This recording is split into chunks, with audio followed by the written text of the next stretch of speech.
ex vicegobernadora de la provincia de Santa Fe hasta diciembre, ex titular del PRO, por otra parte, en la provincia. Gisela, el gusto de tenerla. ¿Cómo le va? ¿Qué dice? Paulino Rodríguez la saluda. Buen día. Hola, buenos días, ¿cómo están? Un gusto saludarlos. Lo mismo digo. La idea, tras todo lo que ha ocurrido, el entuerto Adorni y demás, es, más allá de incluso las indagatorias en la causa Andis y Libra, efectivamente reincidir, insistir en la idea de tener ley de ficha limpia en la Argentina. Yo creo que es sumamente necesario para la Argentina tener ficha limpia. Y es hasta, te diría, ridículo que nuestro país no haya podido dar en serio este debate y lograr los votos.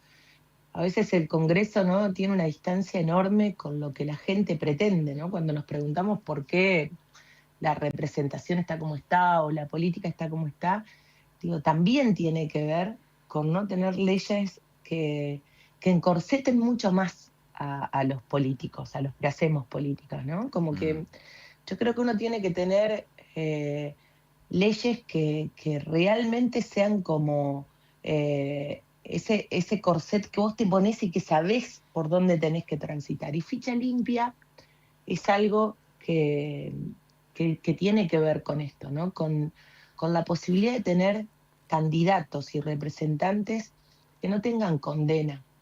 Y sobre todo las cosas, con demostrarle a la gente que quienes van a la política son personas idóneas y probas en lo que tienen que hacer. Digo, ni más ni menos. O sea, si vos querés estar en una banca de diputado, de senador, de concejal, lo mínimo que tenés que hacer es demostrar que no estás usando ese lugar por los fueros, por ejemplo, ¿no?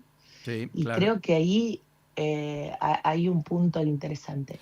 Y sobre todo porque en mi provincia nosotros el año pasado, después de la reforma de la Constitución, lo tenemos con rango constitucional. Y yo puedo dar muestra de que no es ni costoso, no es difícil de presentarlo, no es que se caen los sistemas por presentar el certificado para poder tener ficha limpia.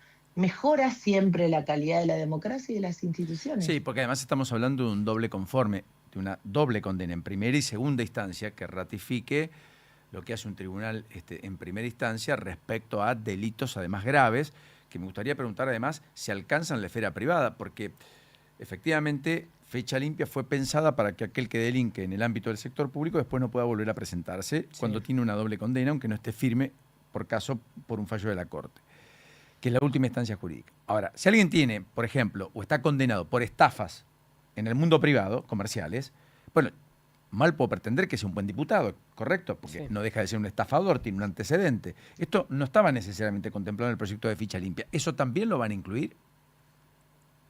No está condenada, no está puesto, digamos, en muchos de los proyectos, porque obviamente va a haber varios proyectos. Yo específicamente lo que incorporé de la vida privada, más que nada tenía que ver con el lavado de activos, obviamente, que era muy Sí. importante, sobre todo en mi provincia, y la inscripción en el registro de deudores alimentarios, que me Sí. parecía que también, si vos no podés pagar tu cuota alimentaria y estás dejando de lado a tus hijos, ni más ni menos, Sí. tampoco podés ser un buen funcionario público, Claro, pero ¿no? Sergio, Porque Sergio creo Spolky, que había producido Defalco en el Banco Mayo, después produjo todos los otros Defalco en los medios, Sí. pero fue candidato a intendente en Tigre y tenía condenas. Y ahora vuelve a comprar un medio. Y ahora vuelve a comprar un medio. sí, Entonces sí, es claro. curioso, digamos, porque entiendo, alguien que no paga la cuota alimentaria no puede ser candidato, pero alguien que está condenado por un desfalco, por quedarse con lo impropio, lo indebido, puede administrar el erario público, votar una ley de presupuesto, parece demencial. Sin lugar a dudas, y esas cosas nosotros uno la puede tener en términos de malversación, negociaciones incompatibles, digamos, en el primer artículo que ponemos nosotros que tienen que ver con corrupción, que obviamente también es parte de la corrupción. La corrupción no siempre es pública. Sí. Yo creo que alguien condenado en doble instancia por delitos que atañen a la función de alguien que administre, deberían estar incorporados. Porque de lo contrario mal podemos pretender que alguien que administra mal lo privado pueda administrar bien lo público, ¿se entiende? Porque si no, vamos a tener muchos que Coincido. administran mal lo privado y que hasta que no produzcan un desfalco en lo público, lo cual ya es tarde, ya el desfalco lo produjo y tiene una condena, no va a ser invalidado para poder ser. Vamos a tener un secretario de Finanzas que por ahí justamente hizo un desfalco financiero en una empresa. Sería curioso, ¿no? Sí, totalmente. Y me parece que esas son las cosas que hay que poner a discutir de nuevo en una ley de ficha limpia en la Argentina, ¿no? Mm. Algunos proyectos son más amplios, otros son más acotados.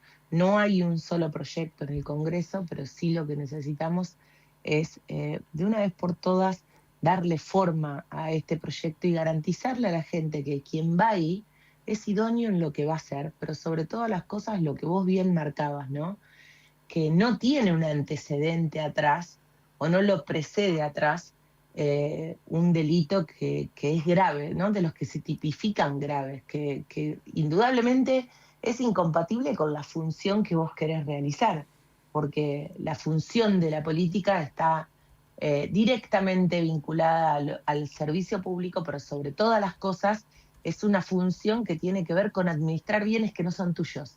Nunca la política administra bienes personales, ¿no? Administra bienes públicos. Correcto, Y esos bienes públicos son de todos. ni más ni menos. Entonces, con más razón tenés que tener, yo diría, como para hacerlo fácil, una carpeta o un currículum intachable.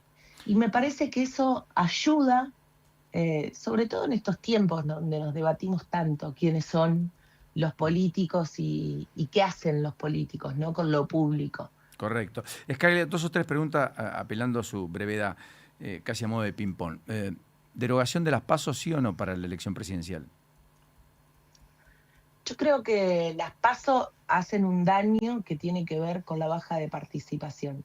Yo no sé si es derogarla para todos, pero sí me parece que tienen que ser reenfocadas, por lo menos para que no sean Optativas. obligatorias. Ujú.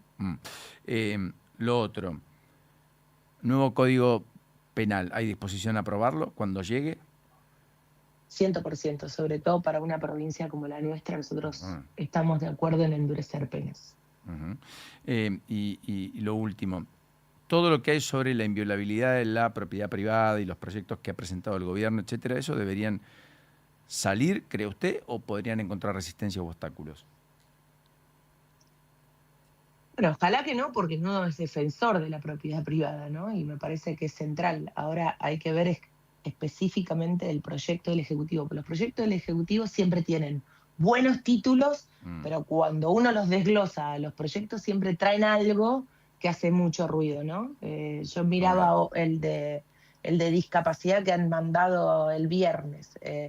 Claro, el título es, todo el mundo compraría ese título cuando dice ir contra la estafa y el fraude de las pensiones por discapacidad. Estamos todos de acuerdo. Ahora, cuando leemos el proyecto no dice eso adentro. El proyecto dice, vamos a recortar absolutamente todo y vamos a dejar en total desprotección a las organizaciones y a las personas que trabajan con discapacidad y vamos a ir para atrás en la Convención Interamericana. Entonces, yo siempre digo a leer los proyectos porque a Está bien, veces hay está muy cosas bien. que no son las que tienen que estar. La idea de reflotar una reforma de la ley de financiamiento universitario tras el revés que sufrió en la justicia y la idea de que finalmente hay que aplicar y eso llevaría a tener nuevamente déficit fiscal por los 2,5 billones de pesos que el gobierno debió poner hace 6 meses y nunca puso. ¿Puede ser una alternativa de negociación? Porque la verdad es que, francamente, las universidades están asfixiadas, ¿eh? Muy asfixiadas, no dan más. De nuevo, ¿qué tiene la ley que el Ejecutivo quiere sacar, no? Y ahí me parece que hay que, Está muy bien. de nuevo, sentarse a ver. Hoy el Ejecutivo tendría que cumplir con un fallo de la Corte. Sí, Digamos, tendría que cumplir con la justicia. No lo está haciendo. Y eso hace que muchas universidades, como vos decís, estén asfixiadas. Yo también digo algo del sistema universitario argentino. Muchos años fue la moneda de cambio de muchas cosas. Inventando universidades que no tenían sentido de ser.